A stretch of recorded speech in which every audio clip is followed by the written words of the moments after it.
एक बार की बात है, किसी एक छोटे से गांव में, जहां हर कोने में प्रेम और सहानुभूति की बातें होती थीं, वहां एक रहस्यमय जंगल था, जिसे लोग मायावन के नाम से जानते थे। इस जंगल में एक बड़ा पेड़ था, जिसे सुंदरता और शक्ति का प्रतीक माना जाता था। पेड़ के पास एक बुटीक था, जिसमें एक विशेष रत्न सुरक्षित रखा गया था। इस रत्न की शक्ति से जंगल में समर्थ राक्षस शांति के साथ रहते थे, लेकिन एक दिन दुष्ट राजकुमार ने इस रत्न को चुरा लिया। राजकुमार ने जंगल को अंधेरे में ढक दिया। समस्या का समाधान करने के लिए एक युवा योद्धा जंगल में प्रवेश करने का फैसला किया। वह एक विशेष मंत्रवादी था, जिसने सभी संदेहों को हटा दिया। योद्धा ने अपने पथ पर बढ़ते हुए पेड़ के पास पहुंचा, लेकिन उसने अपना सामर्थ्य खो दिया।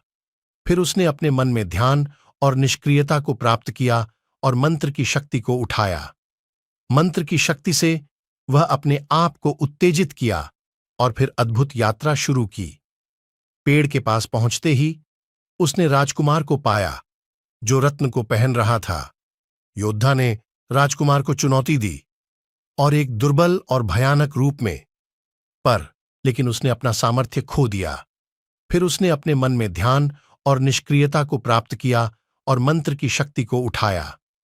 मंत्र की शक्ति से वह अपने आप को उत्तेजित किया और फिर अद्भुत यात्रा शुरू की। पेड़ के पास पहुंचते ही उसने राजकुमार को पाया, जो रत्न को पहन रहा था। योद्धा ने राजकुमार को चुनौती दी, और एक दुर्बल और भयानक रूप में परिवर्तित हो गया। योद्धा की धैर्य और शक्ति से वह राजकुमार को पराजित कर दिया।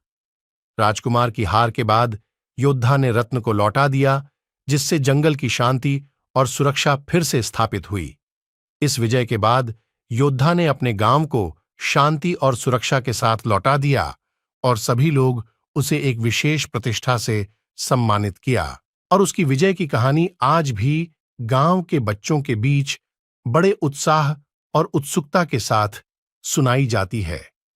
इस कहानी से हमें यह सीखने को मिलता है कि हमें अपनी शक्तियों का प्रयोग करना चाहिए और अपनी साहसिकता से सभी कठिनाइयों का सामना करना चाहिए।